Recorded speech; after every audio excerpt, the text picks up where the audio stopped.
Good morning, students. Today we are going to begin the fifth lesson of your text, page number 69, Grandfather and the Python. Before going to the text, Grandfather and the Python, let us know about the author of this lesson. Who is the author of this particular lesson? It's Ruskin Bond. Let us see to it. So here we have the picture of Ruskin Bond. You can see the picture of Ruskin Bond. Ruskin Bond was born in Kasauli. You can see this place, Kasauli. Kasauli is in Himachal Pradesh in India. Okay. On 19th May 1934, this is his birth date, which is given over here, 1934. He's still living. Fine. He was born in a military hospital as his father worked in the Royal Air Force from 1939 to 1944. When Bond was just 8 years old, his mother separated from his father and she got married to a Punjabi Hindu. Then Bond had to spend his early childhood in Jamnagar. Jamnagar is a place in Gujarat, and Shimla, in these two places. At the age of 10, Ruskin went to live at his grandmother's house. And his grandmother's house was in Dehradun. Okay, so he went over there to Dehradun. After his father's death, that same year, when he went at the age of 10, his father died from jaundice. Ruskin was raised after his father's death. He was raised by his mother and his stepfather. I told you his mother got married to a Punjabi. So that Punjabi man and his mother raised him up. Then Ruskin, when he did his schooling in Bishop Cotton School in Shimla, there he graduated in 1950. Then he, after winning several writing competitions in the school, including the Divinity Prize, Irwin Divinity Prize and the Haley Literature Prize, he wrote one of the first short stories, Untouchable, at a very small age, that is at the age of 16 in 1951. Most of his works are influenced by life in the hill stations, because these places, whatever I have mentioned you right now, Kasauli, Shimla, Dehradun, these are all hill stations, right? So the hill stations at the foothills of Himalayas. So where he spent his childhood, so most of the time he had spent his childhood in all these places. So his first novel, so all his write-ups are based on all the life of the people in the hill stations and on all those things, right? His first novel, The Room on the Roof, right? The Room on the Roof was written when he was 17 years old and published when he was 21 years old. It was partly based on his experiences at Dehradun, this particular book. In his small rented room on the roof and his friends. So that is what the story is based on. His earlier works were written without being meant for any particular relationship.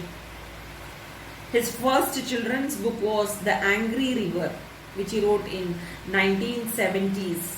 Second was The Blue Umbrella.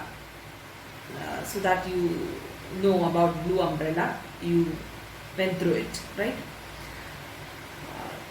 Then on writing for children, he said, I had a pretty lonely childhood and it helps me to understand a child better. This is what he spoke about when he wrote for children.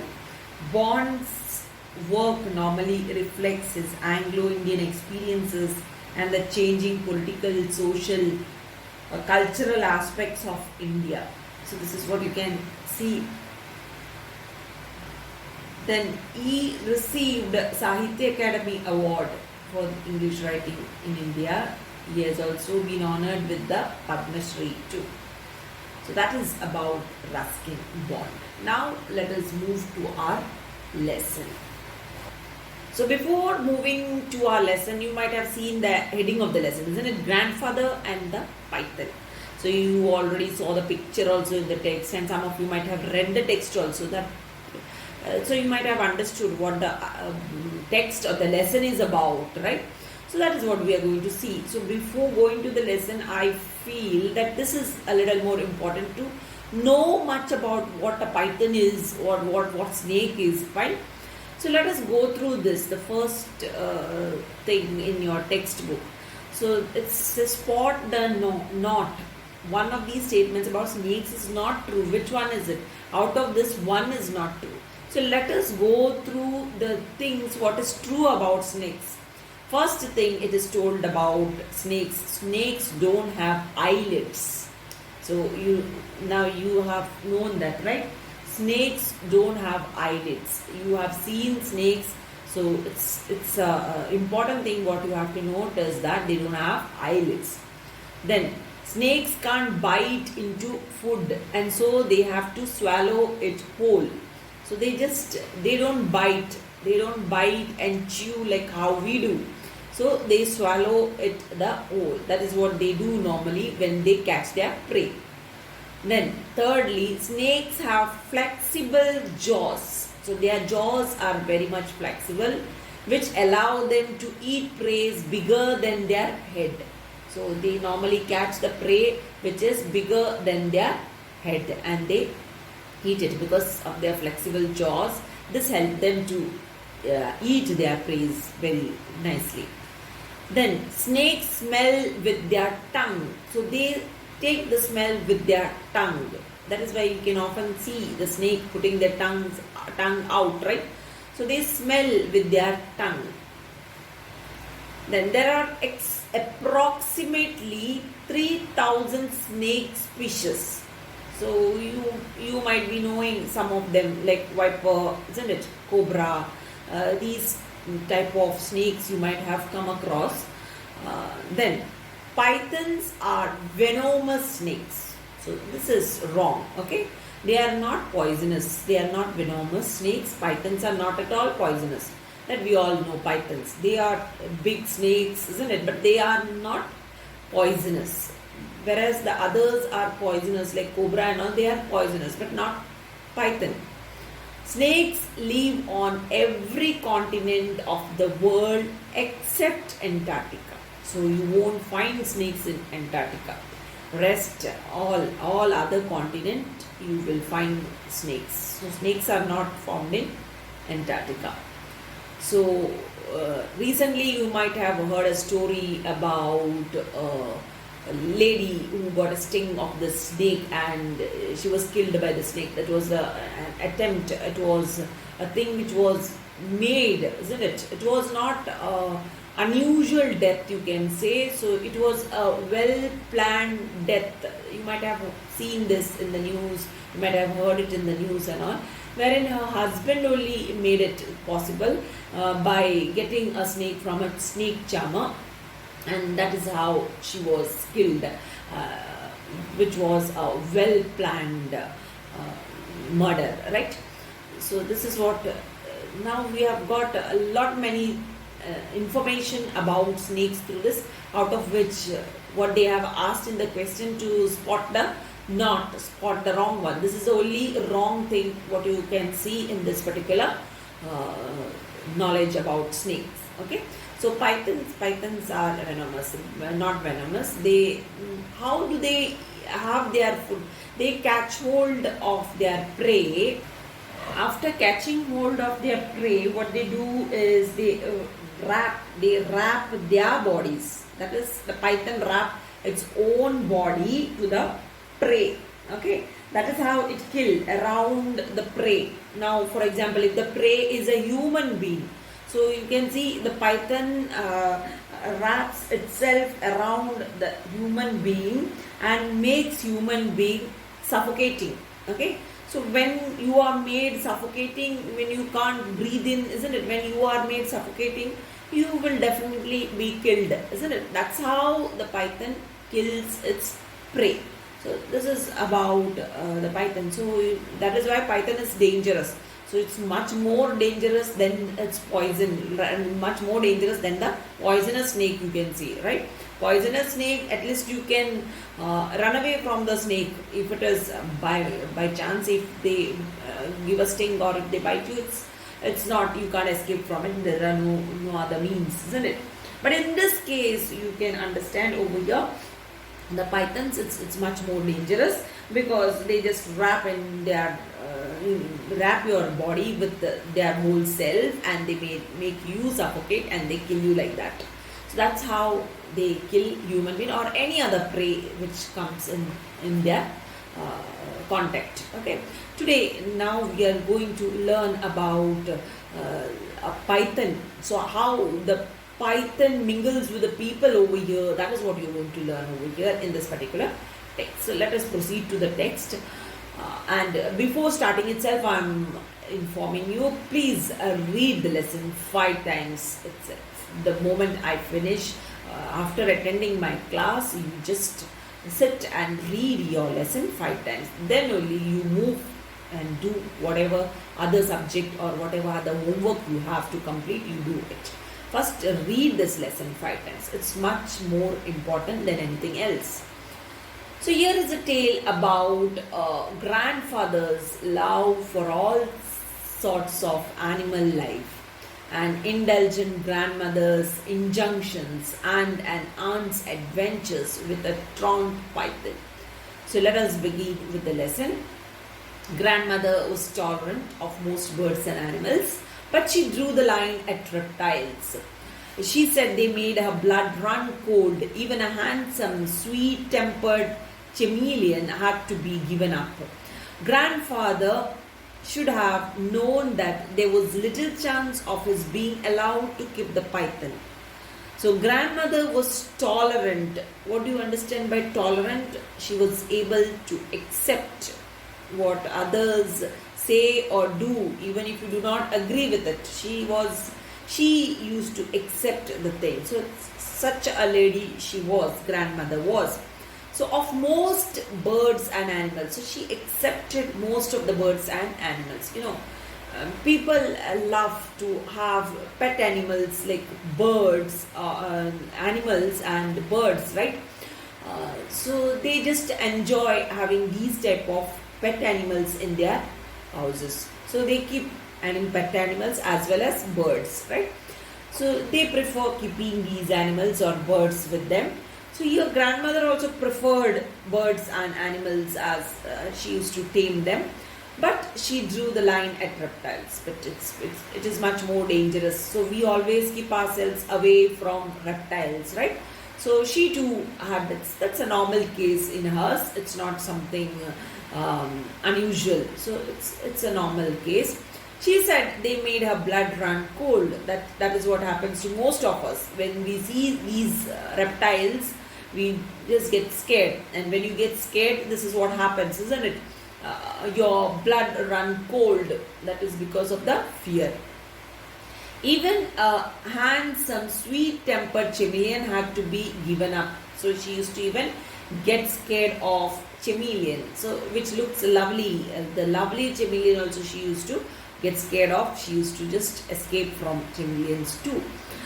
Grandfather should have known that there was little chance of his being allowed to keep the python. So he should have known that, isn't it? Because he knew his wife very well, her attitude, her behavior, he knew. So he should have thought about it, that he will be getting very little chance of keeping the reptile, that is the python, as a pet in his home, right? So it was about 4 feet long, a young one, when grandfather bought it from a snake charmer for 6 rupees. So it was the length of the snake, the length of the python. It was 4 feet long. The python was 4 feet long. A young one. It was a very young python. You can see the picture itself. From the picture itself, you can understand that it was a very young python, not a big one, right? The huge python won't be of this length. It will be bigger than the size of the python, what you can see in the picture. Pythons you might have seen, the pictures of pythons you might have seen many a times, right? So here, this is a young one, right? When grandfather bought it from a snake charmer, the one who keeps these snakes, isn't it? For 6 rupees, he paid 6 rupees to the snake charmer and bought the python. You can see over here, it's so cheap, isn't it? 6 rupees he paid and he bought, impressing the bazaar crowd by slinging it across his shoulders and walking home with it. It was something which he impressed, make others look at him, make others admire him, make others attractive. What did he do? He wore that python around his neck, okay, slinging it across his shoulder. You can see in the picture, and walking home. So, slinging it, hanging it on his shoulders, he started walking home with it, isn't it? It's a dangerous thing. I told you, it wraps human being and it makes you suffocated and kills you. That is how the python do. And in such a situation also, he was so daring to take the python and put it like this, slinging it across his shoulders, and he walked home with it proudly, impressing all the people in the bazaar, in the market and around the market. Grandmother nearly fainted at the sight of the python curled round grandfather's throat. So seeing this, when he reached home, who saw this? Grandmother saw, and when she saw this, she nearly fainted at the sight of the python which was curled around grandfather's throat. So it's a dangerous thing, you know that, isn't it? Because of that, she fainted. Grandmother fainted. You will be strangled, she cried. Get rid of it at once. So she could not withstand the sight. So she said, you will be strangled, you will be killed by that python, isn't it? Python is going to wrap you, isn't it? This is what she felt over here, and that is why she warned him, get rid of it. Get rid of it at once, she said. Nonsense, said grandfather. He is only a young fellow. He'll soon get used to us. So this is what he said. So his way of thinking was different. He said, nonsense, what are you saying? How can it strangle me? Said grandfather, he's only a young fellow. He's such a young fellow and he can't do that. And he'll soon get used to it. And such a young snake, if it is kept in our house, it will get used to us. So the snake is not going to kill us. This is what he meant over here. Will he indeed, said grandmother, but I have no intention of getting used to him. You know quite well that your cousin Mabel is coming to stay with us tomorrow. She'll leave us the minute she knows there's a snake in the house. Okay. So will he indeed? So she couldn't believe it, isn't it? You can trust any other animal but not snakes. That is why she said, will he indeed, will he not harm us? Said grandmother. But I have no intention of getting used to it, and I have no plans of getting used to the snake. I don't want to get used to it. I don't want to be familiar to the python. This is what she said. You know quite well that your cousin Mabel, and on top of that, you know that you are aware of the situation that your cousin, one of your cousin Mabel is going to come, a lady who is going to come to stay with us tomorrow. She just reminded grandfather. She'll leave us the minute she knows there's a snake in the house, and the moment she comes to know that there is a snake in a house, she'll definitely leave the house and she will run away from here. Instead of staying over here, she'll go back. This is what she warned her husband. Well, perhaps we ought to show it to her as soon as she arrives, said grandfather, who did not look forward to fussy Aunt Mabel's visits any more than I did. Okay, so this is what is said. Well, if that is the case, then we have to show this to her as soon as she arrives. The moment she comes over here, we have to show this python so that she will run away, because he was not happy to have his cousin over there. He did not like her visit, isn't it? And the narrator is also saying, isn't it? You can see over here, forward to fussy Aunt Mabel's visit anymore than I did. So even the narrator didn't like Aunt Mabel's visit to their place. He was also not happy with Aunt Mabel's visit. So I'll wind up my lesson, the lesson up to here. Tomorrow in our next class we will continue the lesson. Till then, thank you very much.